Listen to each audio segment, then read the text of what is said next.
Hello hello students, कैसे हैं आप लोग।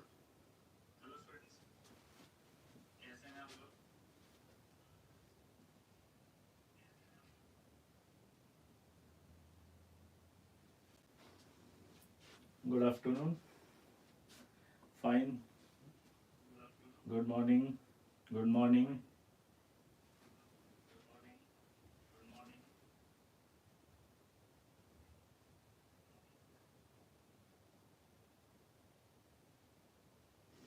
आप कैसे हैं? मैं भी ठीक हूँ। तो एकदम बढ़िया हैं गुरुदेव। शुभम वर्मा जी, धन्यवाद, बहुत स्मार्ट लग रहे हैं आप डीपी में।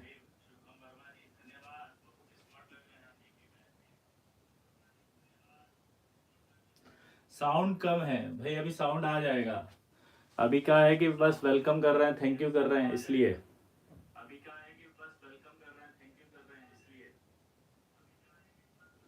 सर स्टार्ट करो बिना देरी के, बिल्कुल स्टार्ट कर रहे हैं।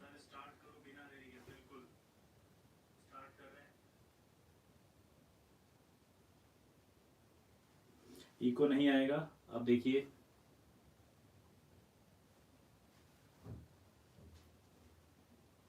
कंफर्म कीजिए कि इको नहीं आ रहा है।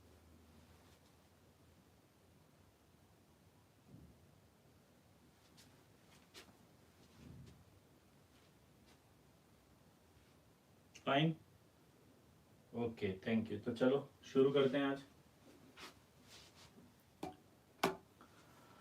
आज हम इनऑर्गेनिक केमिस्ट्री की बात करेंगे। इनऑर्गेनिक केमिस्ट्री हम कौन सी क्लास के लिए पढ़ रहे हैं ये हमें सबको पता होना चाहिए।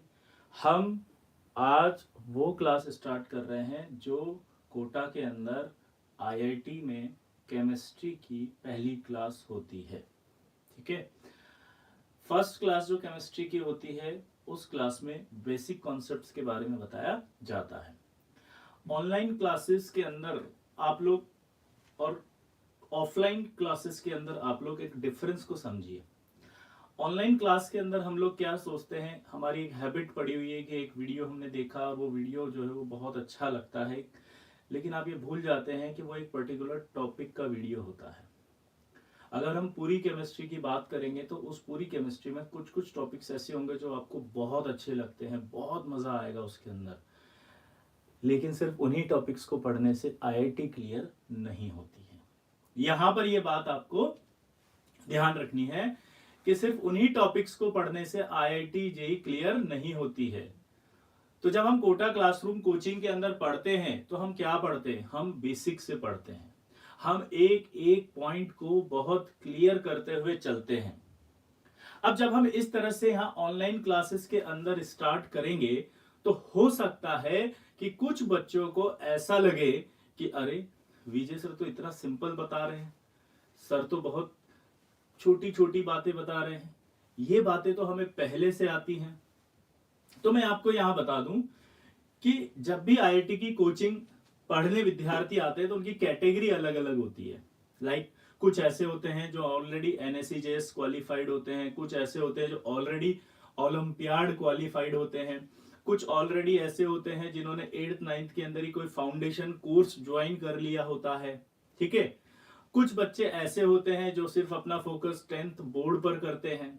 10th बोर्ड की पढ़ाई करके वो ये सोचते हैं कि अब आईआईटी जेई करना है, क्योंकि आफ्टर 10th जब उन्हें लगता है कि उनका अच्छा रिजल्ट आ रहा है तो पेरेंट्स और बच्चे दोनों के अंदर एक एक्सपेक्टेशन आती है कि अब हम आईआईटी जेई की तैयारी शुरू करें।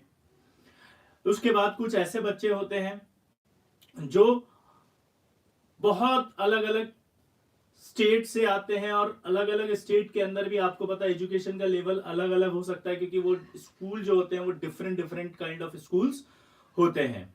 ठीक है, तो डिफरेंट डिफरेंट काइंड ऑफ जो स्कूल्स होते हैं उनसे जब वो बच्चा आता है तो उस कंडीशन में उस बच्चे की जो नॉलेज होती है उसमें डिफरेंस होता है। तो इन सब बातों को ध्यान में रखते हुए कोटा क्लासरूम के अंदर तो हम एक स्कॉलरशिप टेस्ट लेते हैं। स्कॉलरशिप टेस्ट लेकर के हम लोग बैच डिफाइन कर देते हैं। तो हमारे पास ये कैटेगरियां डेवलप हो जाती है कि भाई इस बच्चे को अभी ये पढ़ाना, इसको ये पढ़ाना, इसको ये पढ़ाना, इसको ये पढ़ाना। तो एक माइंडसेट होता है क्लासरूम टीचिंग के अंदर कि आपको क्या डिलीवर करना है। लेकिन अब जब ऑनलाइन की बात आ रही है, तो ऑनलाइन में अब आप कौन से स्टूडेंट्स ऐसे हैं जो मुझे सुन रहे हैं, ये मुझे नहीं पता है। हो सकता है कि आप वैसे विद्यार्थी हो जिन्होंने पहले से NECJS की या केमिस्ट्री ओलंपियाड की या कोई अदर कॉम्पिटिटिव एग्जाम की या कोई फाउंडेशन कोर्स ज्वाइन किया हुआ हो, तो उसको काफी कुछ आता होगा। कुछ ऐसा होगा जो बिल्कुल जीरो लेवल से पढ़ना चाहता होगा, कुछ ऐसा होगा जिसे IIT सिर्फ तभी करनी हो जब वो सोचे कि सर आप पढ़ाओगे मैं घर पे पढ़ लूंगा, आप जो पढ़ाओगे मैं सब कर लूंगा, बस IIT निकल जाए। तो मैं आपको यहां पर ये क्लियर कर दूं कि IIT JEE तब निकलती है जब हम पूरे टॉपिक को, पूरे चैप्टर को पूरे 2 साल तक रिवाइज करते रहते हैं, पढ़ते रहते हैं। तो यहां जो भी विद्यार्थी अभी बैठे हैं और जिन्हें लगता है कि मेरे को आता है या मैंने फाउंडेशन पढ़ा है और वो मेरी क्लास में ऐसा फील करे कि यार सर ये तो मुझे सब थोड़ा बहुत आता था, तो मैं उन सभी विद्यार्थियों से ये कहना चाहूंगा कि वो ऐसा समझ के क्लास को अटेंड करे कि हमारा रिवीजन हो रहा है। क्यों?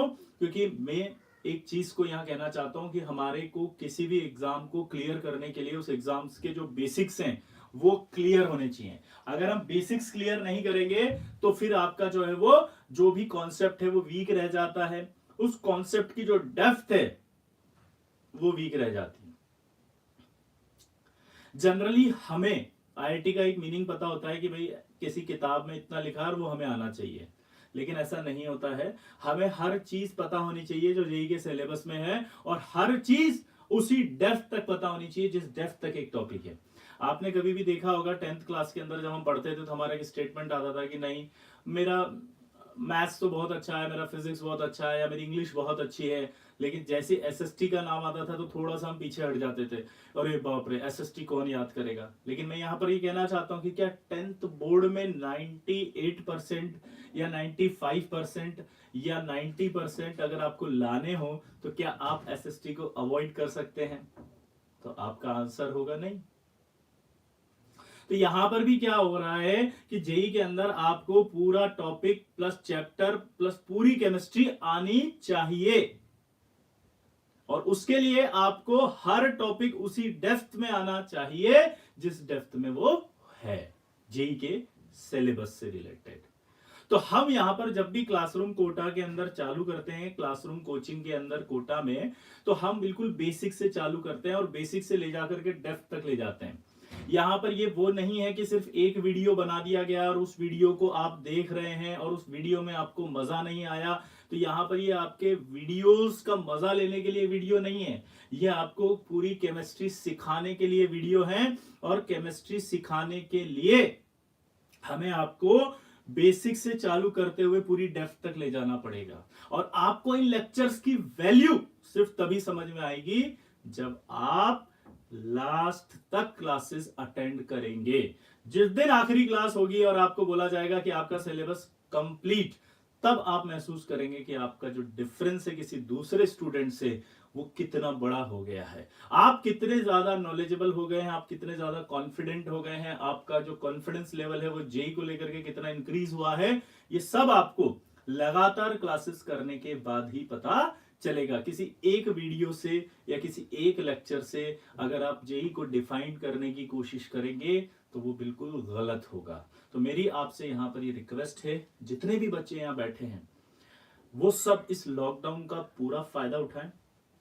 जब भी आपको लेक्चर्स के बारे में इंफॉर्मेशन हो आप वो लेक्चर जरूर देखें, और जरूर देखने के बाद उनसे सीखें।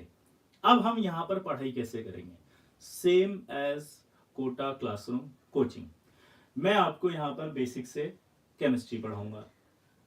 बेसिक से केमिस्ट्री पढ़ाने के बाद मैं आपको एक होमवर्क दूंगा। वो होमवर्क आप न्यूक्लियस वेबसाइट पर जाकर के अपलोड करेंगे PDF की फॉर्म में, फिर आप उसको सॉल्व करेंगे, फिर आप उसको सॉल्व करने के बाद मुझसे पूछेंगे, मैं वो डिस्कस करूंगा। ठीक है? तो जैसे क्लासरूम में होता है वैसे के वैसे ही चलेगा, लेकिन उसका बेनिफिट तभी होगा जब आप रेगुलर रहेंगे। क्योंकि कोटा कोचिंग क्लासरूम की सबसे बड़ी खासियत ये कि बच्चा रोज क्लास में आता है, रोज क्लास में आएगा तो रोज सुनेगा, रोज सुनेगा, रोज होमवर्क करेगा, रोज सुनेगा, रोज होमवर्क करेगा, तो एक दिन ऐसा आएगा जब ये सिलेबस कंप्लीट होगा। और जब आप सिलेबस कंप्लीट कर लेंगे तो आपको सारा केमिस्ट्री समझ में आ जाएगा। तो आपसे जो रिक्वेस्ट है, आप समझ पा रहे हैं? आपको जो मैं समझाने की कोशिश कर रहा हूँ वो समझ में आ रही है? समझ में आने के लिए आपको 3 बातें समझ में आनी चाहिए। पहली, कि ये कोई ऐसे वीडियोस नहीं है जो कि आपको बहुत इंटरेस्टिंग लगे और आपको बहुत मजा आए और आपने एक वीडियो 30 मिनट 35 मिनट का देखा और मजा आ गया, वैसा नहीं है। ये आपको सिखाने वाले वीडियोस हैं। दूसरा, आपको यहाँ पर ये समझना पड़ेगा कि यहाँ पर आपको रेगुलर रहना है, ठीक है। और तीसरा, आपको समझना पड़ेगा कि जो होमवर्क मिला है उसे आप रेगुलर करें। जब तक आप उसे रेगुलर नहीं करेंगे, आपकी सीखने की जो टेंडेंसी है वो वीक हो जाएगी, आप उसमें कमजोर हो जाएंगे। आपको लेक्चर के अंदर जो डेप्थ हम दे रहे हैं उस डेप्थ का मीनिंग ही समझ में नहीं आएगा।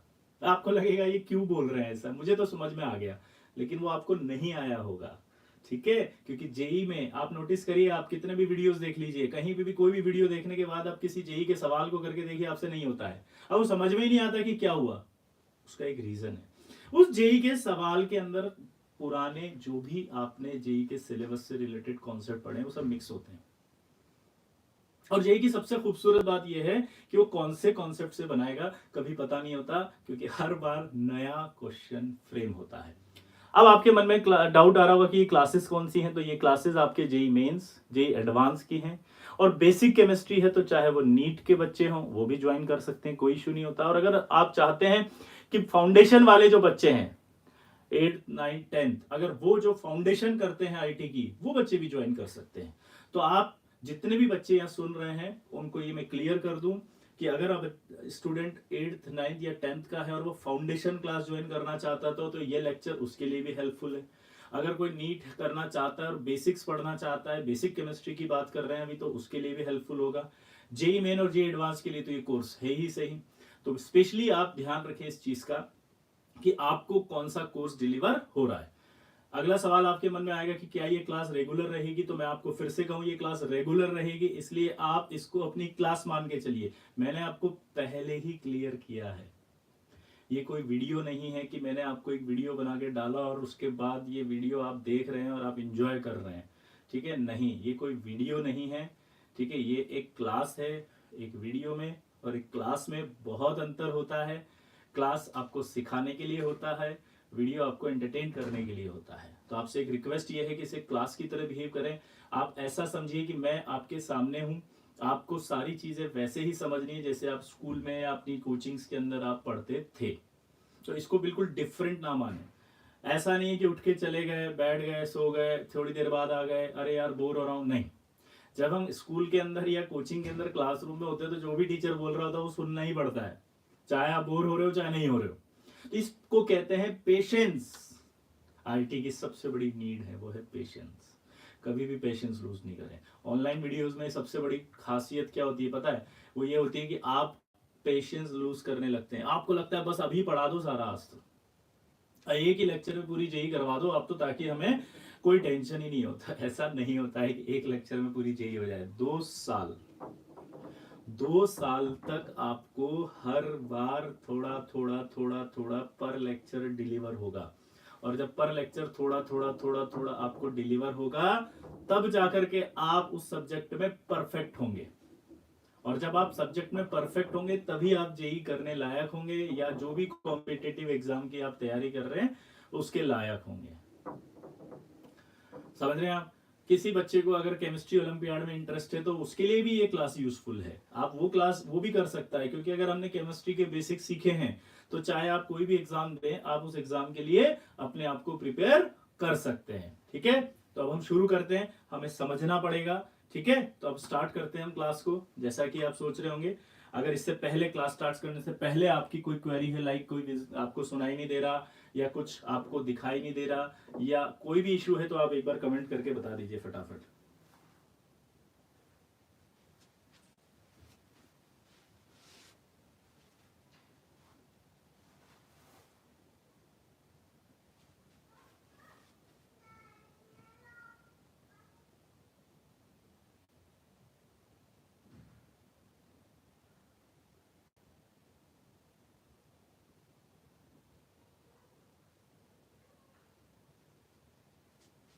टुडेज टॉपिक मैंने बताया बेसिक केमिस्ट्री यानी इनऑर्गेनिक केमिस्ट्री।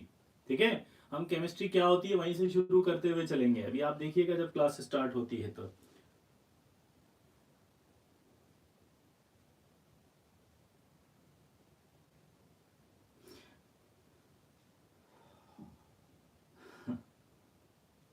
चलिए शुरू करते हैं। अब हम सबका आ गया है। अच्छा Anirudh, after 6 years got a chance to study in your class, please start गुरुजी। भाई अनिरुद्ध कहाँ हो आजकल, क्या कर रहे हो?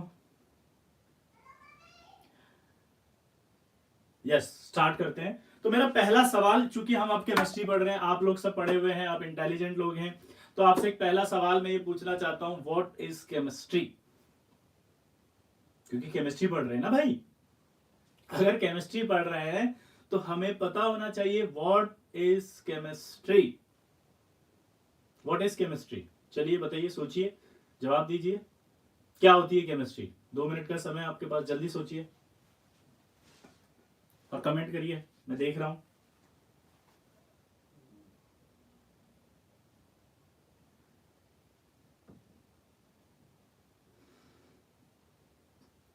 Study of chemical, study of matter, experiment of chemical, study of matter, time pass. Very good Vishnu Bhardwaj, आप रिलैक्स करिए, क्योंकि अगर आपकी आईटी जेई को लेकर के ये फीलिंग है तो फिर आप कैसे करेंगे? थोड़ा सीरियस, जेई की तैयारी चल रही है, मैंने आपसे पहले भी कहा कोई वीडियो नहीं है ये, इसको क्लास की तरह बिहेव करिए, क्लास की तरह। अगर आपको आता है तो ही जवाब दे, नहीं आता तो रहने दीजिए, क्योंकि हमें सीख करके आंसर देने हैं। मैं आपसे क्लास में ये नहीं देखना चाहता कि आपको कितना आता है, मैं तो ये देखना चाहता हूं कि मेरे सिखाने के बाद आप कितना सीख सकते हैं, बस। क्योंकि जेई तो आपको मेरे सिखाने के बाद देनी है, तो जब मैं सिखा दूंगा और आप लर्न कर लोगे तो आपको आ जाएगा सवाल, बस इतना सिंपल है। तो पेशेंस रखिए, ठीक है।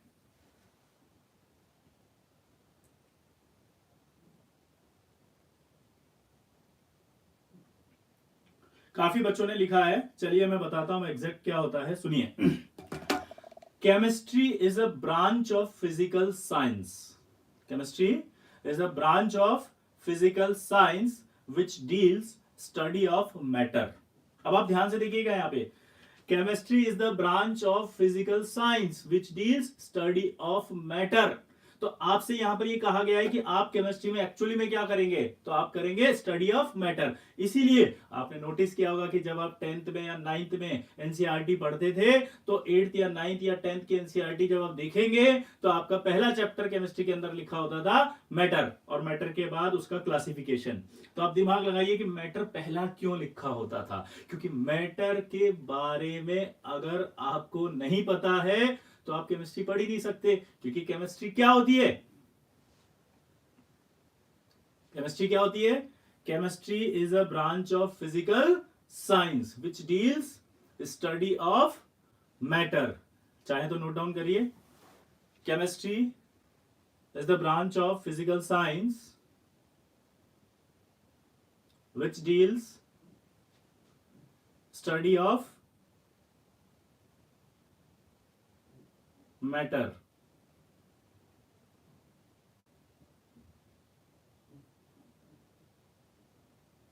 which deals study of matter। ठीक है। अब एक सवाल आता है कि मैटर की स्टडी मतलब क्या, मतलब क्या करना है उसमें। तो सबसे पहले आपको उसमें स्टडी में क्या करना पड़ेगा, मैटर का, यानी it's physical and chemical properties.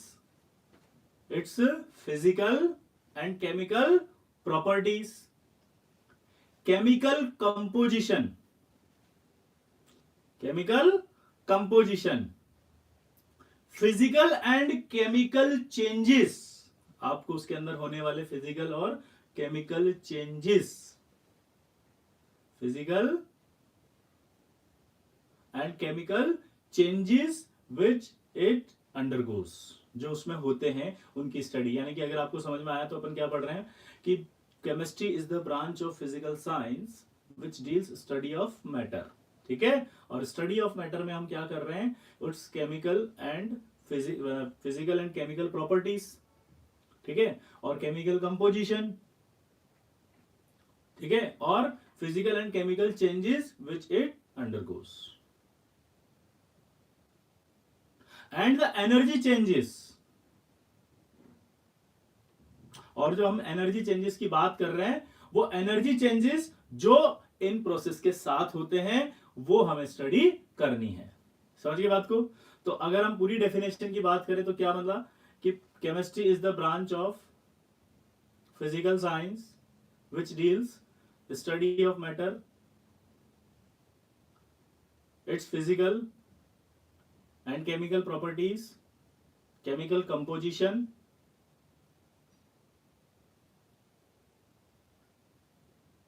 physical and chemical changes which it undergoes and the energy changes accompany these process। ठीक है, तो ये आपकी केमिस्ट्री होती है। अब अगला सवाल आता है कितने टाइप की केमिस्ट्री होती है, कितने टाइप की? तो आपको पता होगा जनरली मेजर जो केमिस्ट्री की बात करते हैं वो 3 टाइप की होती है। पहली इनऑर्गेनिक केमिस्ट्री, दूसरी ऑर्गेनिक केमिस्ट्री, तीसरी फिजिकल केमिस्ट्री। यहां पर हम environmental chemistry, polymer chemistry, biomolecular chemistry, इस तरह की केमिस्ट्री की कोई बात नहीं कर रहे हैं। हम यहां पर जो मेजर केमिस्ट्री के पार्ट होते हैं उनकी बात कर रहे हैं। तो वो जो पार्ट है वो कौन कौन से वापस से रिपीट करेंगे? पहला इनऑर्गेनिक केमिस्ट्री, दूसरा ऑर्गेनिक केमिस्ट्री, तीसरा फिजिकल केमिस्ट्री। चलिए पहला सवाल, इनऑर्गेनिक केमिस्ट्री क्या होती है बताइए? चलिए कमेंट में बताइए फटाफट, मैं देख रहा हूं। इनऑर्गेनिक केमिस्ट्री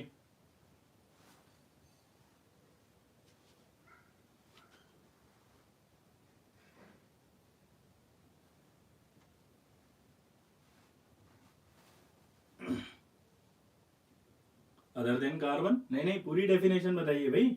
देखिए जेई के अंदर जो होता है वो क्या होता है, जेई के अंदर जब सवाल आएगा तो उसके अंदर बहुत क्लियरिटी से आपका आंसर आना चाहिए, वरना -1 होता है। तो आपको हर डेफिनेशन, हर चीज बहुत क्लियरिटी से पता होनी चाहिए। बस यही जेई के अंदर डिफरेंस क्रिएट करता है बाकी अदर कॉम्पिटिटिव एग्जाम्स से। क्लियर बताइए, एकदम क्लियर।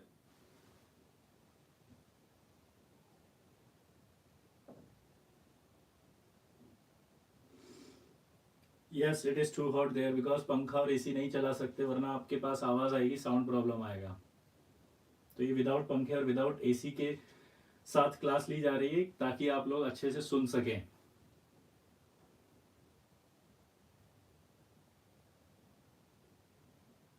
नंद गोपाल चौबे तुम बताओ।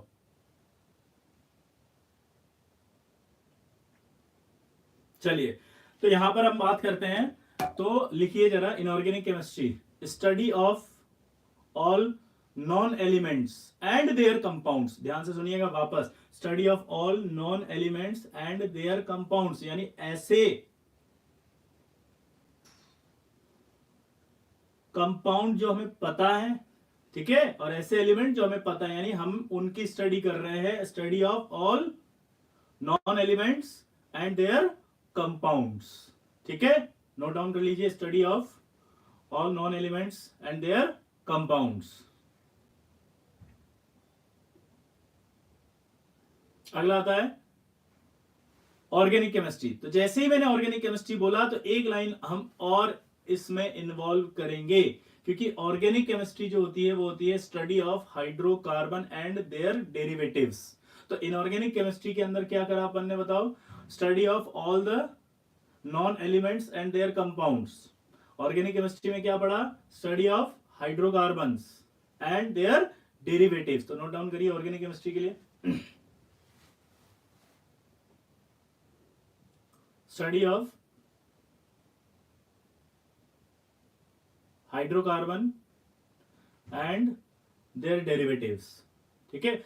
अब यहां पर एक खास बात होगी कि अगर हम ऑर्गेनिक केमिस्ट्री में स्टडी करते हैं hydrocarbon and their derivatives, it means कि हम इनऑर्गेनिक केमिस्ट्री में इनकी स्टडी नहीं करते। तो वहां पर हम एक लाइन बोल सकते हैं इनऑर्गेनिक केमिस्ट्री के लिए कि study of all non elements and their compounds except hydrocarbon and their derivatives. Hydrocarbon and their derivatives को छोड़ के बाकी सभी कंपाउंड्स की स्टडी।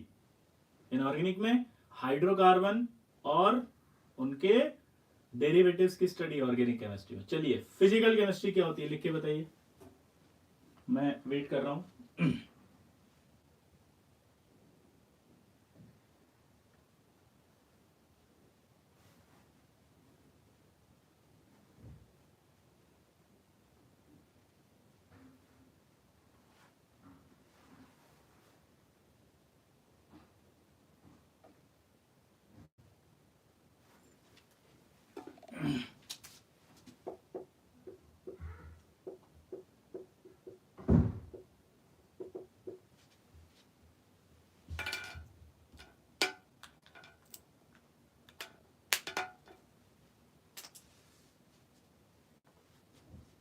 देखिए अब आप कितने अजीब अजीब से आंसर्स आ रहे हैं कि study of chemistry mathematically is called physical chemistry, study of physical properties of chemical substance is called physical chemistry. मतलब आप सोच सकते हैं कि हम जेई की तैयारी कर रहे थे और हमें लगता था कि हमें बहुत कुछ आता है, लेकिन अगर हम कॉन्सेप्ट वाइज बात करें, कॉन्सेप्ट की क्लियरिटी वाइज बात करें तो हम बहुत वीक हैं। और यही रीजन होता है कि जेई में हम सोचते हैं कि हम टॉप 10 में आएंगे, टॉप 100 में आएंगे, टॉप 150 में, टॉप 200 में आएंगे, लेकिन ऐसा नहीं होता है क्योंकि आपके कॉन्सेप्ट्स आपको सिर्फ सरफेस नॉलेज पर पता होते हैं, आपको डेप्थ नहीं पता होती, या यूं कहें आपको उसकी क्लियरिटी नहीं आती है। तो बेसिकली आपको क्लियरिटी और उसकी डेप्थ दोनों सीखनी है, ठीक है।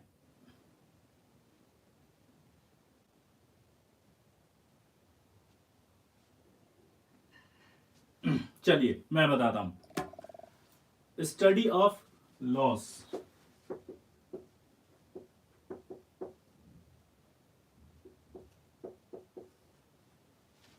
स्टडी ऑफ लॉज, जितने भी लॉज हम पढ़ते हैं, लाइक आपने पढ़े होंगे चार्ल्स लॉ, बायल्स लॉ, जितने भी सारे आते हैं आपके, वो आपने सब जो लॉज पढ़े हैं वो लॉज की स्टडी जब की जाती है तो उसे फिजिकल केमिस्ट्री कहते हैं। क्लियर। तो study of laws governing physical and chemical changes, तो ये कहलाती है फिजिकल केमिस्ट्री। याद वापस से नोट डाउन कर लीजिए चाहे तो, study of laws governing physical and chemical changes, तो ये आपकी कहलाती है फिजिकल केमिस्ट्री। क्लियर। तो बेसिकली जो है वो 3 केमिस्ट्री हमने पढ़ी, बाकी और मैंने अभी आपको बताया था, लाइक पॉलीमर केमिस्ट्री भी होती है, एनवायरमेंटल केमिस्ट्री भी होती है, लाइक आपके बायोमोलिकुलर केमिस्ट्री भी होती है। तो ये केमिस्ट्रियां हम नहीं डिफाइन करते क्योंकि हमारे लिए मेजर जो है वो 3 केमिस्ट्री ही यूजफुल होंगी, ठीक है। अब बात कर रहे हैं कि हम क्या पढ़ेंगे, तो मैं आपको यहां पर पढ़ाऊंगा वो है इनऑर्गेनिक केमिस्ट्री।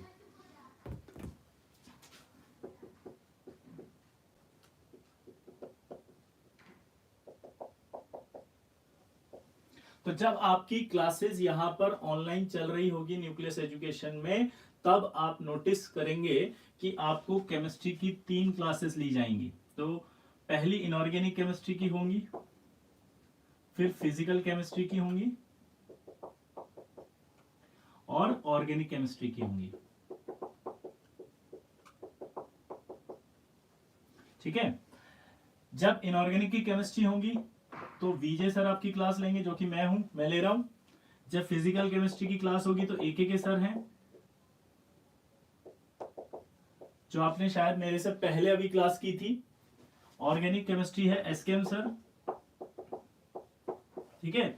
तो पर वीक यानी कि एक वीक में आपके पास 2 केमिस्ट्री की क्लासेस आएंगी, समझ गए। तो आप बिल्कुल कंफ्यूज नहीं हो कि विजय सर भी केमिस्ट्री पढ़ा रहे हैं, इससे पहले एके के सर आए वो भी केमिस्ट्री पढ़ा रहे हैं, वो अलग चैप्टर पढ़ा रहे हैं, मैं अलग चैप्टर पढ़ा रहा हूं। मैं आपको केमिस्ट्री के बेसिक कॉन्सेप्ट्स पहले क्लियर करूंगा, जितने भी होते हैं छोटे छोटे, जैसे आप बेसिक मैथ्स पढ़ते हैं या बेसिक फिजिक्स आपको आनी चाहिए, वैसे ही केमिस्ट्री के अंदर भी कुछ बेसिक्स होते हैं जो आपको पता होने चाहिए, ठीक है। तो ये आपको कभी भी कंफ्यूजन नहीं आना चाहिए कि पहले केमिस्ट्री की क्लास किसी और ने ली, अब कोई और लग रहा, पता नहीं क्या पढ़ा रहे हैं। नहीं नहीं, बहुत सिस्टमेटिक है। जब भी इनऑर्गेनिक की क्लास होगी तो जहां मैं छोड़कर जाऊंगा वहीं से कंटिन्यू करूंगा। सर ने जहां तक क्लास लाइव क्लास ली उसके आगे से कंटिन्यू करेंगे, सर ने जहां तक लाइव क्लास ली है उससे आगे कंटिन्यू करेंगे। आपको क्लियर हुआ सबको क्लासेस कैसे चलेंगी? केमिस्ट्री की क्लास 3 टीचर लेंगे, क्यों लेंगे समझ में आ गया? चलिए अब हम आगे बढ़ते हैं।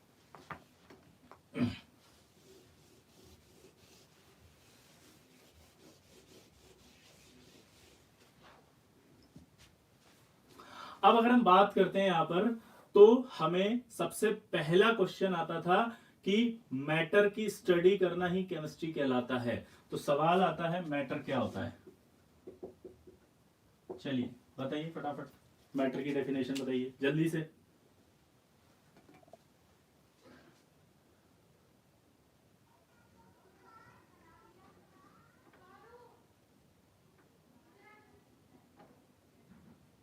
मैटर की डेफिनेशन नहीं आती क्या भाई? वेरी गुड, ये आंसर आया, anything that has mass and occupies space. Very good. अच्छा, पहले वाली क्लास में ये सब बताया था क्योंकि वो भी बेसिक चालू किया होगा उन्होंने शायद एटम से। कोई बात नहीं, चलिए तो मैटर की बात अपन करते हैं तो फटाफट फिर इसको थोड़ा सा आगे बढ़ा लेते हैं। मैटर किसे कहते हैं? Anything that has mass and occupies space. अब बात आती है कि मैटर जो है उसका क्लासिफिकेशन। तो मैटर का जो क्लासिफिकेशन है वो क्या होता है? देखो, पहला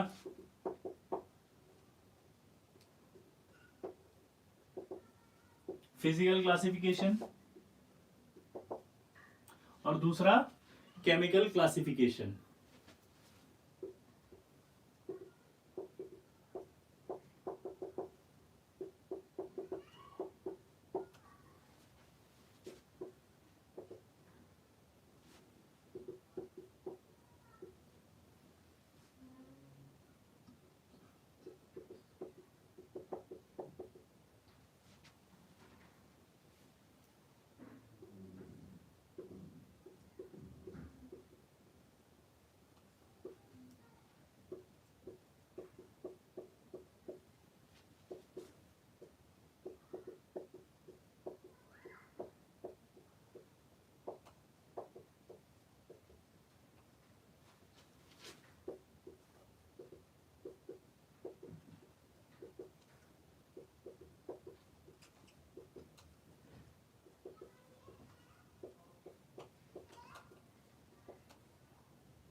okay, last one is not visible, तो मैं आपको पढ़ देता हूं जो नहीं दिख रहा है। एलिमेंट, सबसे पहले तो मैटर की बात करते हैं। तो matter anything that has mass and occupies space. Clear? अब हम बात करते हैं यहाँ पर मैटर का क्लासिफिकेशन दो तरह से होता है, एक फिजिकल क्लासिफिकेशन और एक केमिकल क्लासिफिकेशन। फिजिकल क्लासिफिकेशन में सॉलिड, लिक्विड और गैस तीन पार्ट में डिवाइड किया है। केमिकल क्लासिफिकेशन में प्योर और मिक्सचर। प्योर और मिक्सचर, प्योर को दो हिस्सों में डिवाइड किया है, पहला एलिमेंट, दूसरा कंपाउंड। मिक्सचर दो तरह के होते हैं, होमोजेनस और हेट्रोजीनस। कंपाउंड दो तरह के होते हैं, एक ऑर्गेनिक कंपाउंड और एक इनऑर्गेनिक कंपाउंड। कंपाउंड दो तरह के हैं, एक ऑर्गेनिक कंपाउंड और एक इनऑर्गेनिक कंपाउंड। एलिमेंट आपको सबको पता है, मेटल, मेटलॉइड्स और नॉन मेटल्स। तो जो नहीं विजिबल हो रहा था वो समझ में आया। कंपाउंड पहला इनऑर्गेनिक, दूसरा ऑर्गेनिक, और एलिमेंट मेटल, मेटलॉइड और नॉन मेटल।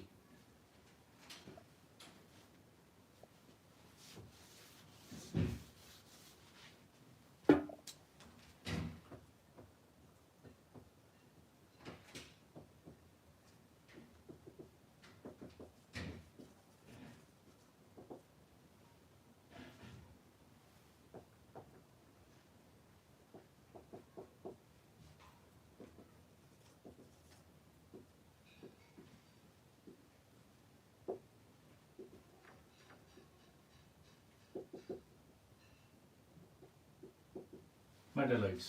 ठीक है, अब पहला सवाल ही आता है कि फिजिकल के अंदर सॉलिड, लिक्विड और गैस पढ़े, तो आपको जब एनसीईआरटी आपने पढ़ी होगी तो आपको और भी पढ़ा होगा स्टेट के बीच में, और स्टेट्स भी आती हैं लाइक प्लाज्मा स्टेट। कौन सी स्टेट? प्लाज्मा। एक स्टेट और आती है बोस आइंस्टीन कंडेंस स्टेट। ठीक है, तो बोस आइंस्टीन वाली जो स्टेट है या प्लाज्मा वाली जो स्टेट है, ये अभी हमें नहीं पढ़नी, बस हमें नॉलेज होनी चाहिए कि ऐसा कुछ होता है। ठीक है, परंतु आपको जब भी क्लासिफिकेशन पूछा जाएगा फिजिकल क्लासिफिकेशन में 3 स्टेट ही बोलनी है। तो जिन बच्चों ने, आपको याद आ रहा होगा, एनसीईआरटी पढ़ी होगी, उनको पता चला होगा कि भाई प्लाज्मा स्टेट भी होती है, बोस आइंस्टीन भी स्टेट एक होती है, तो वो स्टेट आपको यहाँ पर ध्यान में रखने की कोई जरूरत नहीं है। अब आई केमिकल। केमिकल क्लासिफिकेशन में आया प्योर और मिक्सचर। ठीक है, प्योर के अंदर एलिमेंट।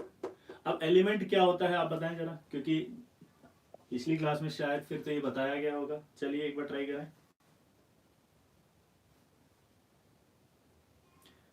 यस, डीपीपी आज मिलेगी अभी और अपलोड करनी है। अभी इससे रिलेटेड हम डीपीपी आपको देंगे, वो वेबसाइट पर जाकर के अपलोड करिएगा।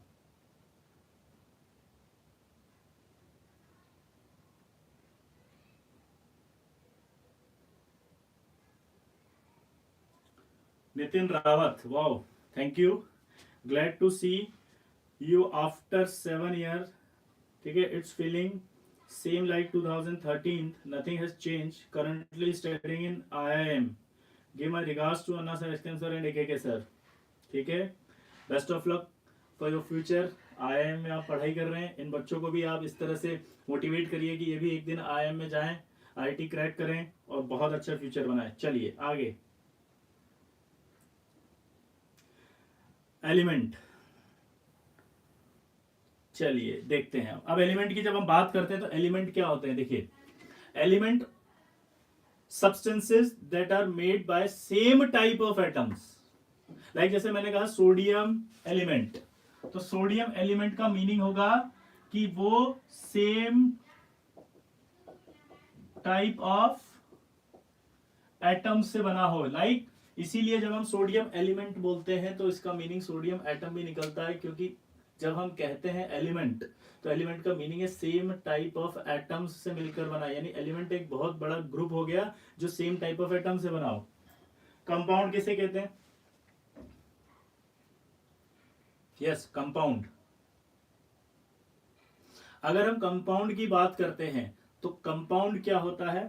जो 2 और more than 2 type of element से मिलकर बना हो इन अ फिक्स्ड रेशियो। जैसे अगर हम वाटर की बात करें तो वाटर के अंदर आप सबको पता है कि H2 प्लस O2 है, तो ये H2O बनेगा। रेशियो बताएं इसका, तो फिक्स रेशियो होना बहुत जरूरी है। ठीक है, तो हम क्या बोलते हैं? कंपाउंड। और कंपाउंड के बारे में आपको पता ही है कि कंपाउंड तो ऑर्गेनिक और इनऑर्गेनिक। एलिमेंट के बारे में भी आपको पता है, मेटल होता है, मेटलॉइड्स होते हैं और नॉन मेटल्स होते हैं। मिक्सचर की बात करते हैं, होमोजेनस और हेट्रोजेनस। अब यहां आया होमोजेनस। ये आपने मान लीजिए एक ग्लास ऑफ वाटर है, इस ग्लास ऑफ वाटर में आपने NaCl यानी कि सॉल्ट, यानी कि आपका जो नमक है, देश का नमक, टाटा नमक, वो आपने डाल दिया और उसको डिसॉल्व किया। तो जब आपने इसको डिसॉल्व किया तो टाटा नमक पूरा डिसॉल्व हो गया है, देखिए आप। ठीक है, कोई भी ले सकते हैं, टाटा है जो भी है। तो ये आपका जो भी सॉल्ट है वो आपने डिसॉल्व किया, और वो अगर डिसॉल्व हो गया तो वो सभी जगह इक्वली डिस्ट्रीब्यूट हुआ है।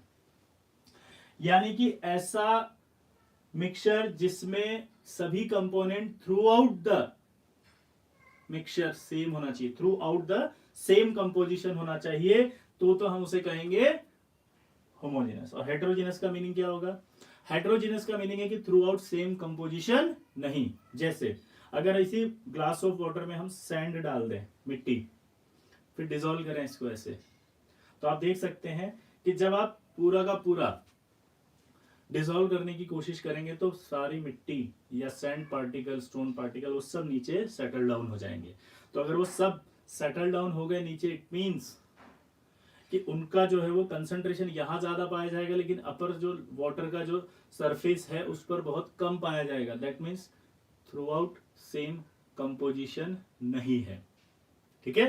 तो थ्रू आउट सेम कंपोजिशन नहीं है, इसका मतलब कौन सा मिक्सचर हुआ, हेट्रोजीनियस।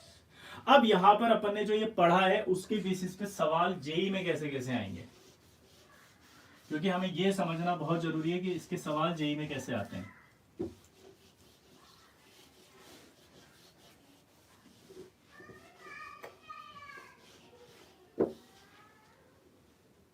तो आपसे पहला पूछेगा प्योर सब्सटेंस। प्योर सब्सटेंस में आपसे बोलेगा एलिमेंट कौन कौन है, ठीक है। और आपसे फिर बोलेगा कि कंपाउंड कौन है, ठीक है। और कंपाउंड के अंदर वो, ठीक है ना। फिर आपसे पूछेगा कि मिक्सचर कौन है, और मिक्सचर के अंदर आपको बताना है कि होमो है या हीट्रो है, ठीक है। तो जरा शुरू करते हैं। हीलियम,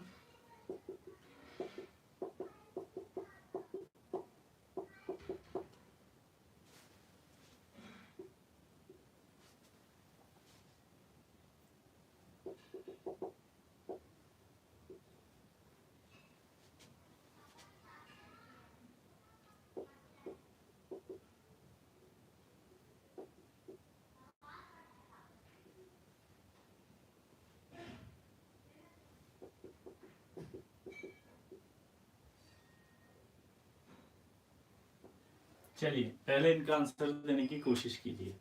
आपको यहाँ पर ये बताना है कि ये क्या है, मिक्सचर है तो मिक्सचर में कौन से मिक्सचर हैं, कंपाउंड है तो कौन सा है, प्योर है तो कौन सा है। ट्राई करिए।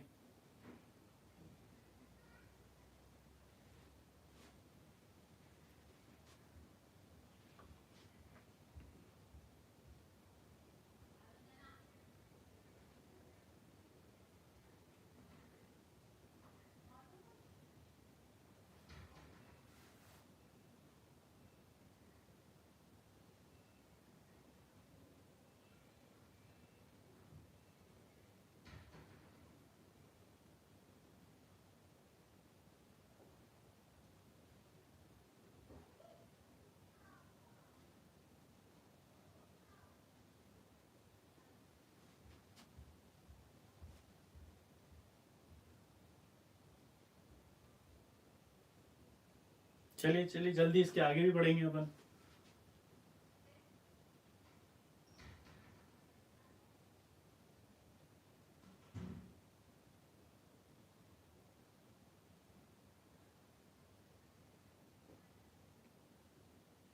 चलिए तो अब आंसर देखते हैं। पहला, अगर हम हीलियम की बात करें तो हीलियम क्या है, एलिमेंट। हीलियम क्या है, एलिमेंट। हीलियम को एलिमेंट कहा गया है, आपको सबको पता है। एलिमेंट हमेशा क्या होते हैं, प्योर। Fe भी एलिमेंट है, तो एलिमेंट है तो क्या हुआ, pure. Black phosphorus, black phosphorus की बात करें अगर अपन, तो ब्लैक फास्फोरस के अंदर आपको पता होना चाहिए कि ये एक एलोट्रॉप है। फास्फोरस के 3 एलोट्रॉप होते हैं। पहला व्हाइट फास्फोरस, रेड फास्फोरस और ब्लैक फास्फोरस। और आपको सबको पता है कि जो एलोट्रॉप्स होते हैं वो प्योर होते हैं, क्योंकि वो एलिमेंट ही है एक तरह से। एलिमेंट जब नेचर के अंदर डिफरेंट क्रिस्टलाइन स्ट्रक्चर्स में मिलता है तो वो एलोट्रॉप की फॉर्म में कहा जाता है, और एलोट्रॉप उन्हें कहा जाता है जिसमें डिफरेंट बॉन्डिंग पाई जाती है, ठीक है। तो अगर एलोट्रॉप कभी भी लिखा आ जाए तो आपको उसे एलिमेंट ही लिखना है। एलोट्रॉप को क्या लिखेंगे आप, एलिमेंट, और वो एलिमेंट क्या होगा, प्योर। तो यहां पर अपन क्या लिखेंगे,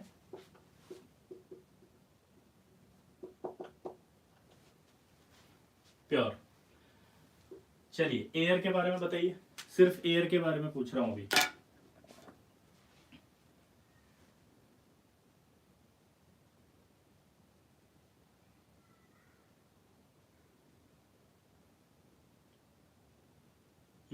एयर एयर एयर,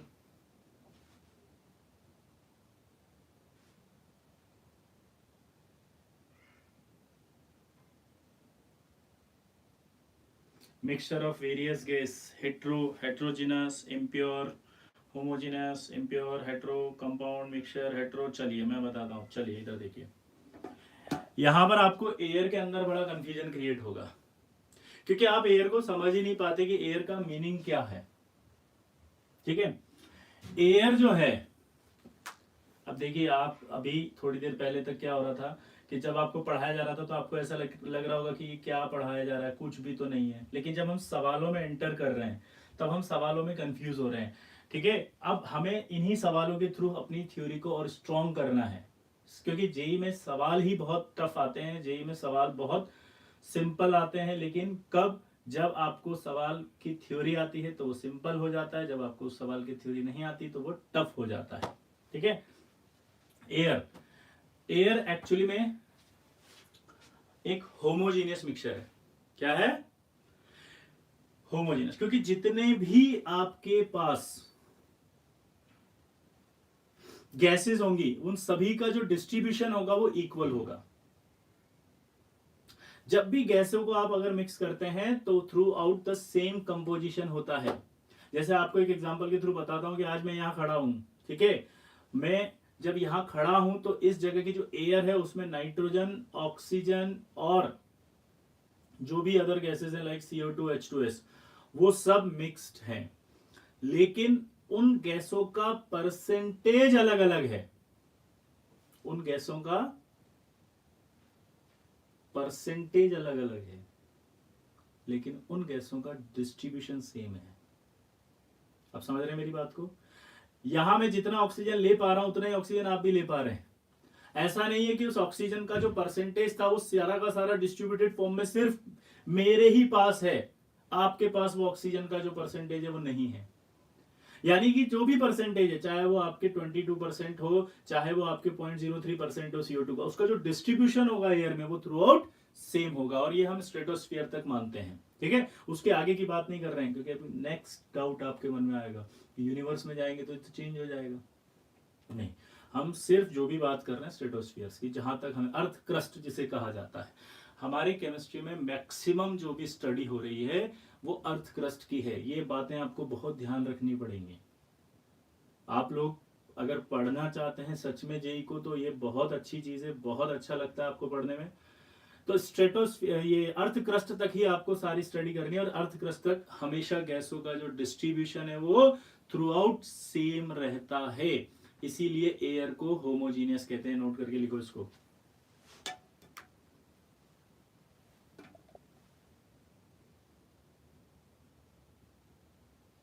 ये जैसे अभी अभी आया कि माउंटेन पर लो होता है, माउंटेन पर परसेंटेज लो होता है।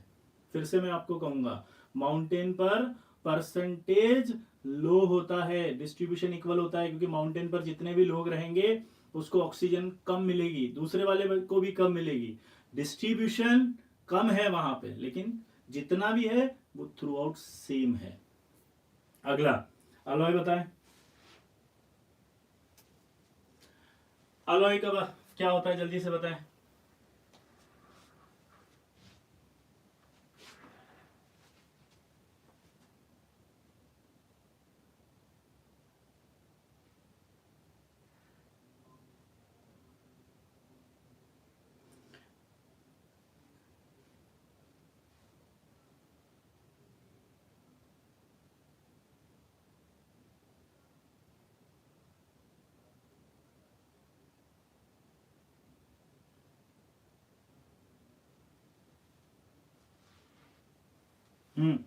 जल्दी जल्दी जल्दी जल्दी जल्दी।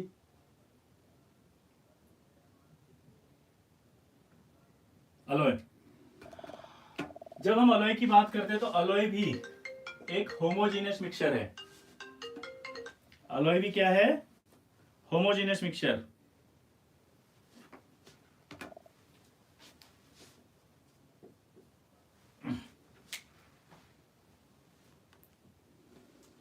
अब ये अलॉय होमोजीनियस मिक्सचर कैसे, ये भी नहीं समझ में आ रहा। अलॉय होमोजीनियस मिक्सचर है, उसका एक रीजन है कि जब हम कभी भी दो सॉलिड्स को मिक्स करते हैं तो उनको मिक्स करने पर, फिर से मैं कहूंगा, आप बताएं कंफ्यूज किस में हो रहे हैं, परसेंटेज में और डिस्ट्रीब्यूशन में। हमने यहाँ परसेंटेज अलग अलग हो सकती है, लेकिन जो भी परसेंटेज हो, जैसे मैं आपको एक एग्जांपल के थ्रू समझाता हूँ। लाइक मैंने आपका क्या लिया, एक ग्लास वाटर, उस एक ग्लास में इतना सा नमक डाला, तब भी जो सॉल्यूशन बनेगा वो क्या होगा, होमोजीनस। मैंने अगर उसमें थोड़ा ज्यादा नमक डाल दिया तब भी क्या होगा, वो होमोजीनस।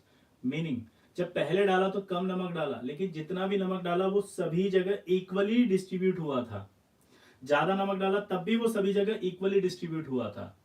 तो जिस बच्चे ने अभी पूछा था कि माउंटेन पर ऑक्सीजन लो होती है, तो फिर से बोल रहा हूं, माउंटेन पर ऑक्सीजन लो है तो उसका परसेंटेज लो हुआ है, इसलिए डिस्ट्रीब्यूशन में कोई फर्क नहीं पड़ा, distribution through out the same है। इसीलिए सभी लोगों को माउंटेन पर ऑक्सीजन कम महसूस होती है। डिस्ट्रीब्यूशन अगर अलग हुआ अगर, तो क्या होगा कि एक एरिया में ऑक्सीजन सबको बहुत ज्यादा मिल रही होगी और एक एरिया में सबको ऑक्सीजन बहुत कम मिल रही होगी, तो हिट्रोजीनस होगा। डिस्ट्रीब्यूशन सेम नहीं है। अलॉय भी बनाते हैं तो जो भी मेटल्स को अलॉय फॉर्म में लिया जाता है उन सब के अंदर डिस्ट्रीब्यूशन सभी का सेम रहता है। परसेंटेज अलग अलग हो सकते हैं, किसी में कोई दूसरी मेटल 0.3% होती है, किसी में 3%, किसी में 5%, किसी में 50%, जितनी भी हो वो डिस्ट्रीब्यूशन सेम रखेगी। अब एक बच्चे ने इसमें लिखा था कि एयर में डस्ट होती है, वो होती है, बेटा वो डस्ट वगैरह जैसी एयर में आप मिलाओगे तो वो एरोसोल बनता है, और वो एरोसोल जो होता है वो तो कोलाइडल सॉल्यूशन कहते हैं, और कोलाइडल सॉल्यूशन सारे हेट्रोजीनस होते हैं। अभी जस्ट हम इसके बाद उसी स्टेप पर आने वाले हैं, आप बड़ा पेशेंस रखिए, धीरे धीरे हम सारी क्लियरिटी पर जाएंगे। एक ही लेक्चर में आधे घंटे या एक घंटे में हम बहुत कुछ नहीं पढ़ सकते हैं, क्योंकि हम जेई की तैयारी कर रहे हैं, जेई मेन और जेई एडवांस की तैयारी कर रहे हैं, तो हमें हर चीज पर बहुत ध्यान से समझना पड़ेगा, ठीक है। टैप वाटर की बात करें, अब देखिए यहां पर ध्यान से देखिए, मैंने लिखा है टैप वाटर। टैप वाटर होता है नल का पानी, नल का जो पानी होता है उस पानी में बैक्टीरिया निकलते हैं, उस पानी में कंपोजिशन जो है वो सभी जगह बैक्टीरिया का अलग अलग हो सकता है, इसलिए टैप वाटर हेट्रोजीनस मिक्सचर है। लेकिन अगर मैं सिर्फ यहां पर वाटर लिखता तो वो कंपाउंड हो जाता, ठीक है। तो नोट डाउन करिए, tap water heterogeneous.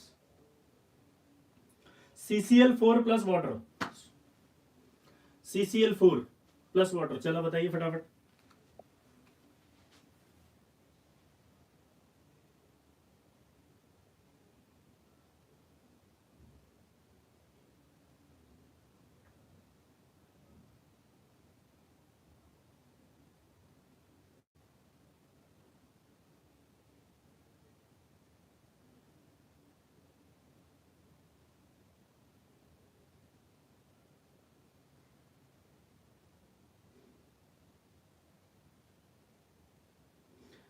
Raghu Raman, आपको क्या डाउट है बेटा, जरा दोबारा से लिख के भेजिए, क्योंकि आपने लिखा है सर प्लीज टीच प्रॉपरली, तो क्या इसमें आपको डाउट आ रहा है, कहां पर आपको कंफ्यूजन आ रहा है, जरा क्लियर करिए प्लीज।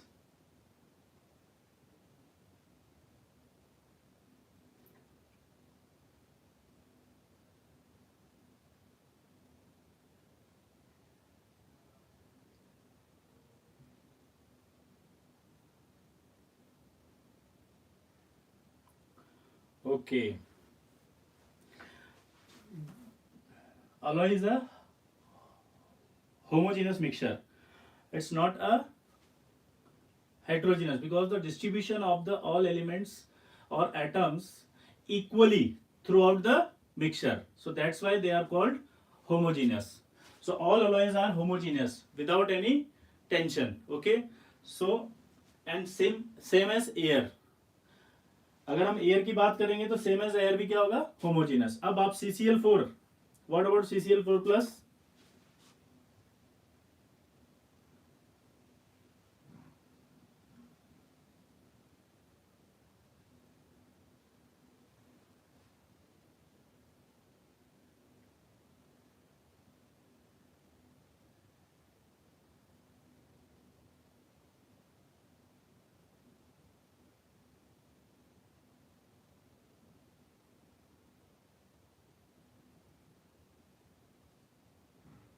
चलिए CCl4 एक कोवेलेंट कंपाउंड है।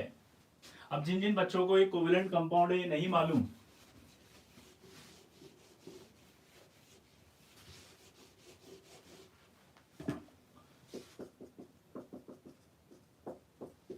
देखिए हम बेसिक केमिस्ट्री की बात कर रहे हैं, अभी कोई ज़्यादा डीप में नहीं जा रहे हैं। ये सारी चीज़ें ही आपको हम सिखाते हैं जेई के दौरान। तो आपको ऐसा नहीं है कि इसी लेक्चर से पूरी आईटी की तैयारी हो जाएगी, ठीक है। चलिए, तो CCl4 प्लस वाटर की बात करते हैं। तो CCl4 एक ऑर्गेनिक कंपाउंड है, कार्बन कंपाउंड है।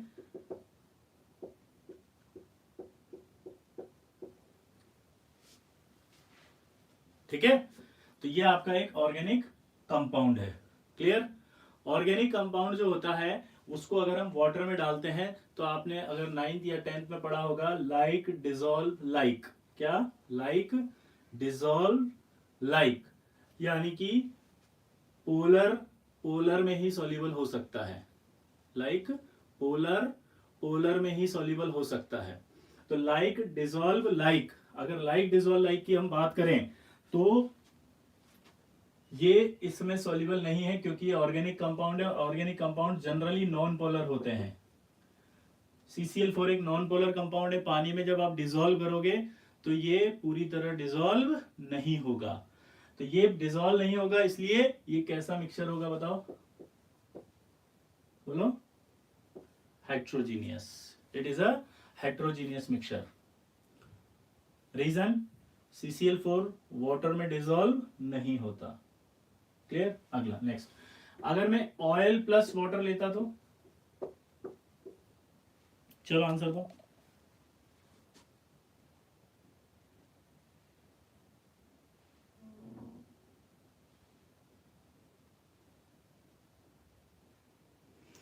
Amol Garg, what is polar and non polar, ये हम आगे पढ़ेंगे बेटा, आप लोग टेंशन मत लो। आप अभी इस तरह से मत सोचो, आप बस ये देखो, it is a organic compound and organic compound dissolve नहीं होते पानी में।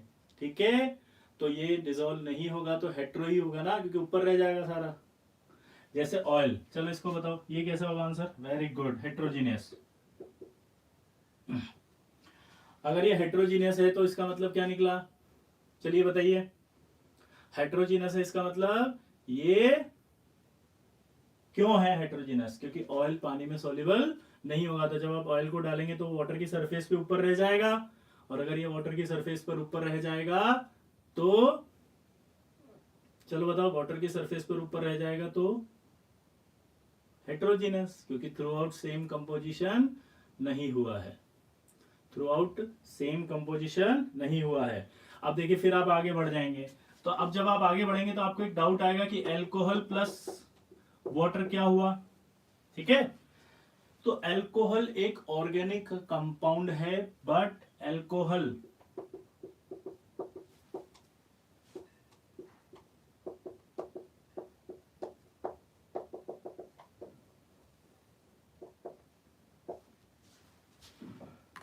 Alcohol forms H bond with water. Water के साथ अल्कोहल H बॉन्डिंग कर लेगा, जिसकी वजह से उसका थ्रू आउट सेम कंपोजिशन आएगा। अब आपको फिर नेक्स्ट डाउट आएगा, H बॉन्डिंग क्या होती है? ये सारे टॉपिक आएंगे। पानी के साथ कैसे करता है? वो भी सारे टॉपिक आएंगे। ये कैसे हुआ? ये भी सारे टॉपिक आएंगे। अभी हम सिर्फ जनरल पढ़ रहे हैं, बेसिक्स। यही 2 साल तक पूरा पढ़ना है हमें। तो जब आप 2 साल हर चीज को पढ़ेंगे तभी हम आपके सारे टॉपिक क्लियर कर पाएंगे। ठीक है, तो आप प्लीज समझने की कोशिश करिए। एक लेक्चर में हम आपकी पूरी केमिस्ट्री नहीं क्लियर कर सकते, पेशेंस रखना पड़ेगा।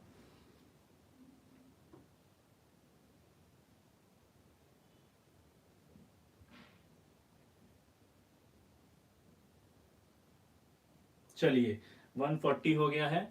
अब आपको एक, हम यहाँ जो कोटा में 0 DPP देते हैं, जिसमें हम 10th क्लास की जो इंफॉर्मेशन है, बेसिक्स हैं, वो चेक करते हैं कि आपको कितना आता है। तो आपको 0 की एक DPP अभी अपलोड हो जाएगी। आप उस 0 DPP को सॉल्व करेंगे। हम उस 0 DPP को क्लास में, नेक्स्ट क्लास जब होगी उसमें डिस्कस करेंगे, और आप ये अच्छे से पढ़कर आएंगे, क्योंकि मैं अब इसमें और अच्छे लेवल के, एडवांस लेवल के, हाई फाई सवाल जो होते हैं, जो आपने कभी किसी किताब में नहीं देखे ना सुने होंगे, वो सवाल हम करेंगे आगे। डेप्थ, इसको कहते हैं डेप्थ। धीरे धीरे हम आगे बढ़ेंगे। ठीक है, तो वो DPP आपको जो मिलेगी 0 से डाउनलोड करें और उसको सॉल्व करके लाएं। ठीक, थैंक यू।